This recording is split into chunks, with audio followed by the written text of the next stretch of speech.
오늘 아침 하나님께서 우리에게 주시는 말씀은 출애굽기 16장 26절로 30절까지의 말씀입니다. 출애굽기 16장 26절로 30절 말씀. 우리 26절부터 30절까지 같은 마음으로 함께 봉독토록 합니다. 엿새 동안은 너희가 그것을 거두되 일곱째 날은 안식일인즉 그날에는 없으리라 하였으나 일곱째 날에 백성 중 어떤 사람들이 거두러 나아갔다가 얻지 못하니라. 여호와께서 모세에게 이르시되 어느 때까지 너희가 내 계명과 내 율법을 지키지 아니하려느냐.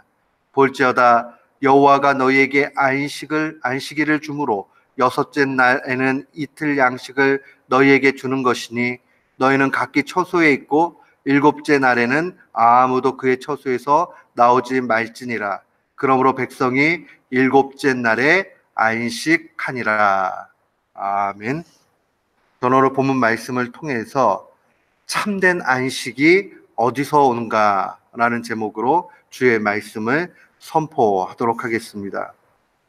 우리가 그리스도인 되었다 하는 것은 하나님의 뜻과 방법대로 산다, 그런 의미를 가지고 있습니다. 이전까지는 자기의 원하는 바, 자기의 기준, 자기의 방식대로 그렇게 살아갔지만은 우리가 이제 그리스도인 되었다 할 때에는 우리 주 예수 그리스도께 매여서 살아가는 것을 의미합니다. 그러니까 하나님이 원하시는 것, 주인이 바뀌는 거예요. 내가 주인 돼서 살아갔던 그 삶을 청산하고 우리 주 예수 그리스도가 주인 되셔서 정말 주님 기뻐하시는 건 뭘까? 하나님 원하시는 건 뭘까? 하면서 살아가는 것, 그게 그리스도인 된 겁니다. 이 그리스도인 되었다 하는 말을 구약 속에서는 특별히 언약 백성이 되었다 하는 말과 동일하게 보면 틀림이 없습니다. 하나님이 친히 이스라엘과 더불어서 언약을 맺으시죠. 언약이라는 것은 약속이에요. 그냥 약속이 아니라 목숨을 담보로 하는 약속입니다. 그 언약 백성을 향해서 요구하시는 것, 그게 바로 하나님 뜻대로 살라 하는 겁니다. 오늘 본문 말씀에 보면 본문의 28절에 보면 여호와께서 모세에게 이르시되 어느 때까지 너희가 내 계명과 율법을 지키지 않겠는가. 결국 하나님의 원하심은 계명과 율법이라는 말로 요약할 수 있습니다. 하나님은 우리가 하나님의 계명과 율법대로 그렇게 살기를 원하십니다. 하나님의 가르침대로 살기를 원하세요. 그럼 우리는 이런 생각 들 수 있어요. 왜 하필이면 하나님이 당신 뜻대로 그렇게 살라고 하는가? 아니, 우리가 남의 뜻에 따라서 사는 것이 쉽지 않아요. 피곤해요. 지칩니다. 근데 왜 하나님이 그렇게 하시는가? 거기에는 하나님의 지혜와 뜻이 있습니다. 왜냐하면 인간 자기 뜻대로 살게 되면 죄밖에 질 것이 없어요. 하나님 뜻대로 살라 하는 것은 결국 우리가 행복할 수 있는 길이 죄 안 짓는 길이거든요. 그러니까 하나님 뜻대로 해야 죄 안 지으니 하나님이 하나님 뜻대로 하라 하는 것 당연합니다. 하나님 떠나면 죄밖에 짓지 못하는 게 인간의 비참함입니다. 창세기 6장 5절은 증거해요. 여호와께서 사람의 죄악이 세상의 관영함과 차고 넘쳤다는 말입니다. 그 마음의 생각이 모든 계획이 항상 악할 뿐임을 아셨다라고 증거합니다. 인간 속에는요, 악함만 있어요. 내버려두면 계속 죄를 짓고 악을 행하고 죄로 빨리 달려가게 됩니다. 그러니까 하나님이 계명을 주시고 율법 주시는 거예요. 우리 행복하라고. 우리 이 사실을 분명히 알아야 됩니다. 아니, 도대체 우리가 신앙생활 하면서 왜 이렇게 피곤하게 살아야 돼? 그렇게 생각하지 마시고 우리가 하나님 뜻대로 살아야 비로소 죄 안 지으면서 행복의 길로 가게 됩니다. 그래도 또 죄져요. 그나마 하나님이 율법과 계명 주셨는데도 불구하고 그 안에서도 또 죄 짓는 게 우리입니다. 그게 비참하지요. 그러니까 자꾸 지켜나가면서 주님 앞에 매달리는 거예요. 하나님, 나 또 실패했어요. 이렇게 부족해요. 그러면 이제 야, 내 힘으로는 구원 안 되는구나 하는 것 알게 되고 예수 그리스도가 필요하구나 하는 걸 알게 돼요. 그럼 예수 그리스도의 필요성을 알게 되면 날마다 주님 앞에 자기의 연약함을 고백하게 됩니다. 그게 회개의 삶이에요. 회개의 삶을 자꾸 살게 되면 회개에 합당한 열매를 맺게 되어져 있어요. 그렇게 회개에 합당한 열매를 맺게 되면 죄를 조금씩 좀 멀리하게 되는 겁니다. 그래도 또 죄 져요. 그러나 하나님이 우리 행복하라고 계명과 율법 주신 것이지, 야, 니네들 얼마나 고생 좀 해봐라 하는 의미에서 주시지 않았다 하는 것을 늘 기억해야 됩니다. 하나님께서는 언약 백성들과 언약 맺으시고 그들을 이끌어 가셨습니다. 그 내용을 보면 아주 단순해요. 내가 명령하는 것 지키면 내가 너 보호해주고, 내가 명령하는 것 지켜 나아가면 너희들 행복하다 하는 것이 주님의 언약의 내용입니다. 한마디로 얘기하면 순종하게 되면 하나님의 보호하심을 받게 돼요. 순종하는 일들이 귀합니다. 오늘 본문 말씀에 보면 만나가 또 한 번 등장을 합니다. 광야의 삶 가운데 하나님이 훈련시키시는 것, 만나를 통해서 훈련을 시키십니다. 하늘 양식을 주시는 걸 통해서 훈련을 시키시죠. 그들에게 규례를 줍니다. 1인당 한 오멜 하루에 먹을 수 있다. 그리고 이것은 반드시 저녁까지 소진해야 된다. 아침까지 놔두면 안 된다. 그 다음에 안식일 전날에는 2배 걷어라. 안식일에는 안 줄 거다. 주님 명령해 주셨어요. 근데 사람들이 욕심과 탐심이 생기니까 이 아침까지 두는 사람이 있는 거예요. 뒀다가 먹으려고 이제 그랬겠죠. 근데 거기에 벌레가 생기고 냄새가 났잖아요. 근데 오늘 본문에 보니까 27절에 7째 날에 백성 중 어떤 사람들이 거두러 나갔다.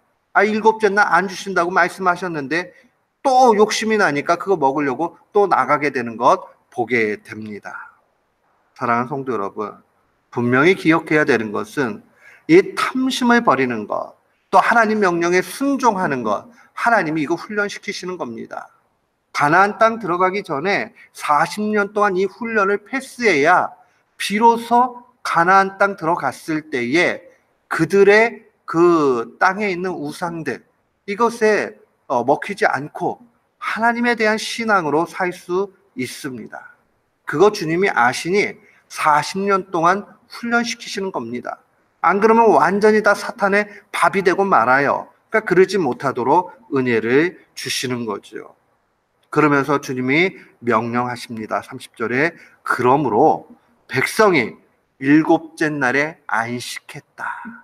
이제 집에 가만히 머물러 있어야 되고 더 이상 그들이 안식일에 무엇을 거두러 나가야 되는 일이 없는 겁니다.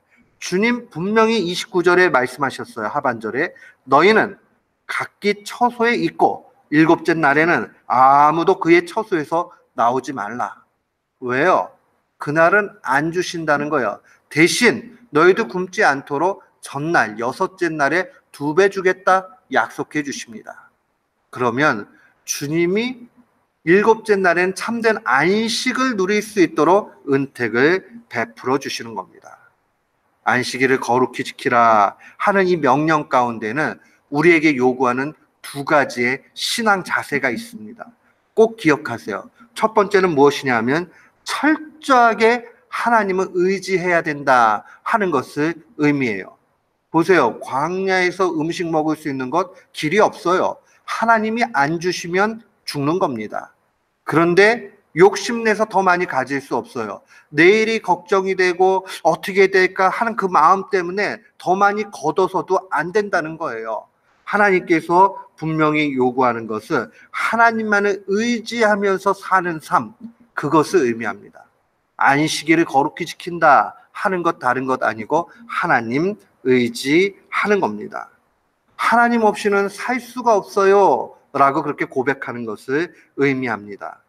미가서 4장 5절은 증거예요. 만민이 각각 자기의 신의 이름을 의지하여 행하되 오직 우리는 우리 하나님 여호와의 이름을 의지하여 영영이 행하리이다 라고 고백을 합니다. 우리의 살 길이에요. 우리가 이 세상 사람들은 자기가 믿는 바 신념, 이방 신들을 의지하면서 그리 살아가지만은 우리는 여호와 하나님을 의지하면서 살아가는 겁니다. 그게 바로 안식의 참된 모습이에요. 안식하면서 야 이거 아니, 내일 만나 안 주면 어떡해? 매출하기 없으면 어떡해? 그렇게 하는 삶이 아니라 안식하면서 주님이 지금껏까지 이렇게 지켜주셨으니 또 앞으로도 지켜주셨구나 하는 마음으로 살아가야 돼요. 우리가 신앙 안에서 이 모습이 필요합니다. 어떤 분들 보면 계속 고민만 해요. 아, 이거 그 다음에 어떻게 되지? 또 고민해요. 그러나 그 고민 아무 의미 없어요. 고민한다고 해가지고 그 문제 해결되는 것 아니고 하나님 의지에 나아갈 때에 문제 해결됩니다. 우리 모두는 안식일을 거룩히 지키는 신자로 하나님만을 의지하는 귀한 교우들 되시기를 축원합니다. 아멘. 또한 두 번째로 기억해야 되는 것은 안식일 거룩히 지킨다 하는 것은 하나님의 명령에 순종하는 삶을 의미합니다. 오늘 만나 이 스토리를 보면서 주님이 명령하신 것 그대로 순종해 나아가는 것, 거기에 참된 안식이 있어요. 죄 지으면 하나님 얼굴 볼 수 없어요. 죄 지으면 자꾸 불안해요. 죄 짓고 나면 그 순간 가운데 굉장히 어려움이 오게 됩니다. 물론 하나님과의 관계가 완전히 단절돼가지고 있는 사람은 쾌락길로 가고 죽음의 길로 가고 있는데 그거 뭔지 몰라요. 그러나 주님을 조금이라도 알고 있는 사람은 죄 짓게 되면 찔림 오게 되고 그 가운데 불안하게 돼요. 그런데 우리가 언약 백성 되어서 그리스도인 되어서 하나님과 동행하면서 그렇게 가면서 죄를 멀리하고 주님의 말씀대로 순종하게 되면 거기에서 참된 안식이 옵니다. 참 희한하지요? 우리가 명령 지키면 올가매어지고 힘들고 그러면 지칠 것 같은데 그 안에서 안식이 오게 되고요. 하나님을 자꾸 의지하게 되면 그 가운데 안식이 오게 돼요. 우리가요, 사람을 의지하면 나중에 좀 지치게 되고 문제가 될 때가 많아요. 왜냐하면 사람은 못하는 일이 너무 많아요. 그러니까 의지했다가 보면 아이 낭패 받네 이런단 말이에요. 그러나 우리 하나님은 그렇지 아니합니다. 어린아이가 어린 시절에는 부모가 슈퍼맨 같아요. 다 잘하는 것 같아요. 그러니까 의지하니 걱정도 없고 근심이 없어요. 여러분 우리가 어린 시절의 기억들은 또렷이 생생히 잘 기억납니다. 왜냐하면 그때는요 근심이 적기 때문에 걱정이 적기 때문에 기억도 또렷해요. 근데 나중에 인생을 살다 보고 자기가 책임져야 되고 하는 시간들이 많아지고 누군가를 또 챙겨줘야 되고 이렇게 되면 어떻게 됩니까? 그 다음에는 정신이 혼미해지고 스트레스가 많아요. 그러면 이 생각이 또렷하지 못할 때가 많이 있습니다. 하나님을 완전히 의지하게 되면, 전능하신 하나님을 의지하게 되면 어린아이 같은 심정 돼요. 그러고 나면 걱정이 적어져요. 걱정이 없어져요. 그리고 나면 참된 안식을 누리게 됩니다. 주님이 분명히 이루어 주신다 하는 그 신앙 가운데 살게 됩니다. 주님은 우리가 안식하길 원해. 6째 날까지 열심히 성실히 일하고 마지막 7째 날에 안식 누리길 원합니다.